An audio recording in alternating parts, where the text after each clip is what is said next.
Ouais, c'est bon. Madame la maire, Madame Rougier, chers collègues, vous nous proposez dans cette délibération de voter le versement de subventions auprès des associations qui interviennent dans les écoles de la ville sur le temps périscolaire. Un point de cette délibération porte plus spécifiquement sur le renforcement de l'usage des langues auprès des jeunes élèves. En partenariat avec le Cercle celtique pour le breton et avec l'Institut Confucius pour le chinois, vous envisagez de mettre en place des ateliers de découverte de ces langues dans plusieurs écoles de la ville sur le temps périscolaire, étant entendu que les écoles sélectionnées dans le cadre de ce dispositif doivent déjà être en dispositif international ou en enseignement bilingue breton. On sait combien les élèves français sont en difficulté dans l'apprentissage des langues étrangères. Notre groupe ne peut donc que se réjouir des initiatives visant à former l'oreille des enfants, dès leur plus jeune âge, à des musicalités et des syntaxes étrangères. Le contact précoce avec la diversité culturelle est aussi un atout pour l'enfant, pour sa capacité d'adaptation, pour son ouverture au monde et pour sa tolérance à la différence.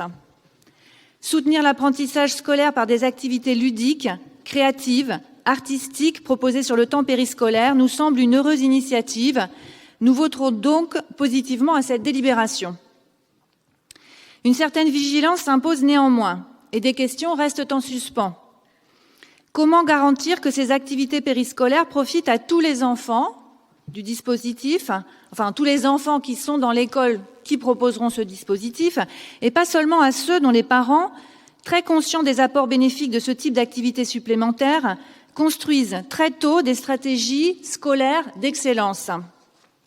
Comment aussi mettre en place une réelle continuité éducative entre le primaire et le collège afin de garantir que les enfants, y compris ceux les plus démunis socialement, maintiennent l'apprentissage au collège, voire au lycée, de ces langues étrangères ou régionales rares.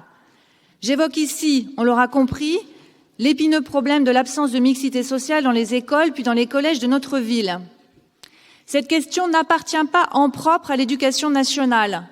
Elle relève aussi pour partie de la responsabilité de la ville de Rennes, qui, parce qu'elle organise les temps périscolaires et extrascolaires, a un rôle à jouer dans le suivi des cohortes et dans l'incitation au parcours d'ambition pour tous les enfants.